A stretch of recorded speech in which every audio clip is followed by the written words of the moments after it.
नहीं, मैं लड़ूंगा। अरे मैं क्यों, मैं कौन सा इधर चीफ मिनिस्टर हूं? मैं कौन सा चीफ मिनिस्टर हूं? मेरे एक रिजाइन देने से क्या फर्क पड़ेगा?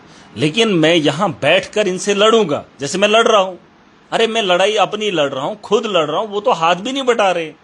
वो तो मेरे डिस्ट्रिक्ट के अंदर बदलाव ही नहीं देखना चाहते। मैंने कहा छोटी छोटी चीजें हैं जिससे लोगों को राहत दी जा सकती थी, दिलाई जा सकती थी, लेकिन उस काम को करने के लिए भी ये लोग खामोश हैं। ये काम करने की नियत होती तो बात अलग थी। अब मैं इनको कह रहा हूं कि आपके पास वक्त है, समय है, 6 महीने बचे। कोई कहेगा 5 साल के लिए सरकार है, नहीं। मेरा ये मानना है कि इनको नवंबर तक सरकार चलानी, नवंबर तक।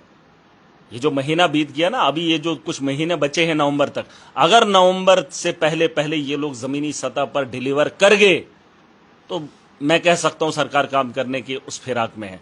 अगर इस बार भी पैसा लैप्स हो गया, ये 5 साल की क्या बात करेंगे, मुझे नहीं लगता ये टिक पाएंगे और लोगों के सामने जवाब नहीं दे पाएंगे। नवंबर में सरकार गिरने नहीं, आपको क्या लगता है ये आपको 5 साल के लिए मैंडेट मिला है, फिर इस साल काम ही नहीं करोगे?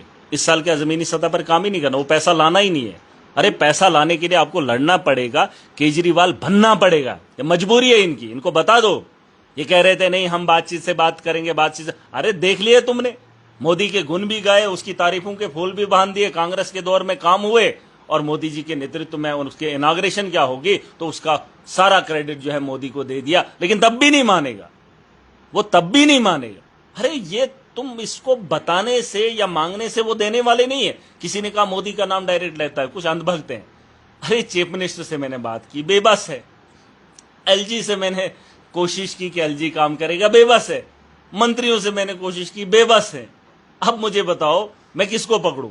अरे मोदी को ही पूछूंगा ना। मोदी के देश के अंदर ये हो रहा है जहां चीफ मिनिस्टर बेबस है, एलजी काम नहीं करना चाहता है, जम्मू के 28 सीट हुई। ये जो कह रहे हैं ना लोग, ये जो जाहिलों की जमात है, इनको बोलो पैसा अगर सेंटर से नहीं आ रहा है, वो सिर्फ मेरे लिए नहीं आ रहा है, वो या एनसी के लीडरों के लिए नहीं आ रहा है, वो तो जम्मू के 28 जो एमएलए हैं उन लोगों का भी पैसा नहीं आ रहा है। और अगर सीडी फंड्स का इस्तेमाल किस तरीके से ये बता रहे हैं करना, इनको शर्म आनी चाहिए।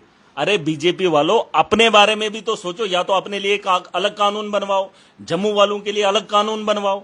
अरे पैसा तो मंगाओ। पूरी स्टेट के अंदर त्राही मची है, पैसा ही नहीं है, रिलीज ही नहीं है, फंड ही नहीं है, और ये बोलेंगे एलजी हमारा है, मोदी जी जिंदाबाद। अरे मोदी जी जिंदाबाद है, प्रधानमंत्री है, लेकिन उससे पैसा लाओ। जम्मू भी बदहाली में जा रहा है, कश्मीर को दबाते दबाते खुद डूब जाओगे। और ये अंधभक्ति की हद होती है, आप किसी को दफनाने के लिए कहीं खुद दफन ना हो जाओ, खुद उस गड्ढे में ना पड़ जाओ। 28 एमएलए, पूछो उनको क्या काम किया। बस एक बंदा बोल रहा है 10 साल में मोदी जी ने काम किया। अरे सड़कें बनाई, सड़कों के ठेकेदार ये हैं। पूछो 10 साल में स्कूल बनाया? पूछो इनको 10 साल में रोजगार दिया? बिल्डिंगें बनाई, बस जहां से फायदा हुआ वो बना डाला, उसके बाद क्या किया? अरे कभी स्कूल के अंदर ये लोग गए?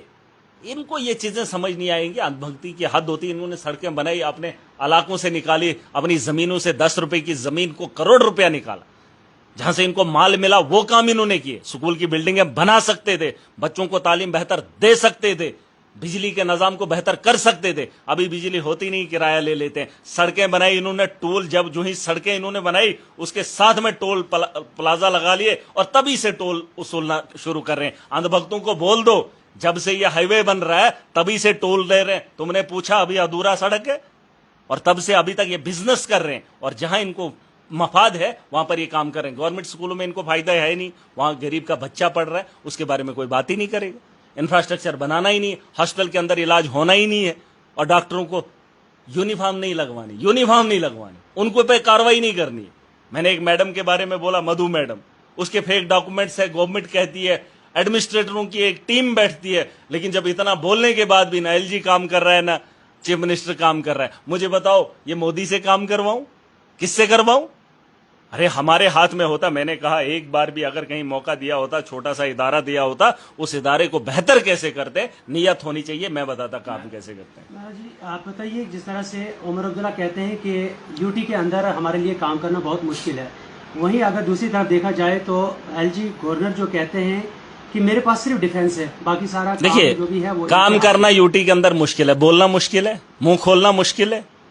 अरे मुंह तो खोल सकते हो ना, लड़ाई तो लड़ सकते हो ना, दुनिया के सामने नंगा तो कर सकते हो ना।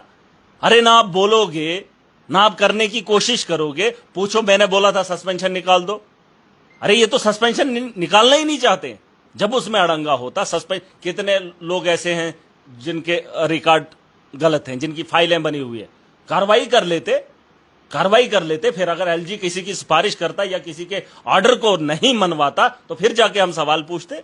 कहीं न कहीं जब ये मंजर आम पर बात ही नहीं आ रही है और एलजी तो कह रहा है, उसने तो कहना ही है कि हाँ मेरे पास पुलिस है, पुलिस के बंदे किसी को चाहिए मैं दे दूंगा। अरे सही तो बोल रहा है, क्योंकि ये बात कभी खुल के आई नहीं कि एलजी जो है अड़ंगा डाल रहा है। एलजी से लड़ना पड़ेगा, मोदी से लड़ना पड़ेगा, आपको बोलना पड़ेगा। और आज भी अगर तैयार है, मैंने इनको कहा था दिल्ली चलो, जम्मू कश्मीर के अंदर नहीं, दिल्ली के जंतर मंतर पे दुनिया को बताते कि इन लोगों का नंगा नाच क्या है। ये जम्मू कश्मीर की आवाम को नीचा दिखाना चाहते हैं और अपने दबदबे को जबरदस्ती के तौर पर यहां के जमहूरियत का कत्ल करना चाहते हैं, जो हमें मंजूर नहीं है। बहुत सारी चीजें जिनको समझना है। और उमर अब्दुल्ला की सरकार को, एनसी के लोगों को मैं बताना चाहता हूं, आपको वोट दिया है काम करने के लिए। स्टेट हमें चाहिए, लेकिन जब तक स्टेट नहीं है हमें काम भी चाहिए। ये सबसे बड़ा इंपॉर्टेंट है। और अरविंद केजरीवाल को जहां तक कह रहे थे कि केजरीवाल नहीं बनना है, अरे बनना पड़ेगा। अगर आपको काम करने पड़ेंगे, अगर आपको स्कूल बनाने की नीयत है तो केजरीवाल बनना पड़ेगा। अगर आपको हॉस्टल बेहतर करने तो केजरीवाल बनना पड़ेगा। अगर बिजली फ्री देनी होगी सबको तो केजरीवाल बनना पड़ेगा। अगर पानी को बेहतर करना है और फ्री देना है तो केजरीवाल बनना पड़ेगा। ये चीज सुन लीजिए।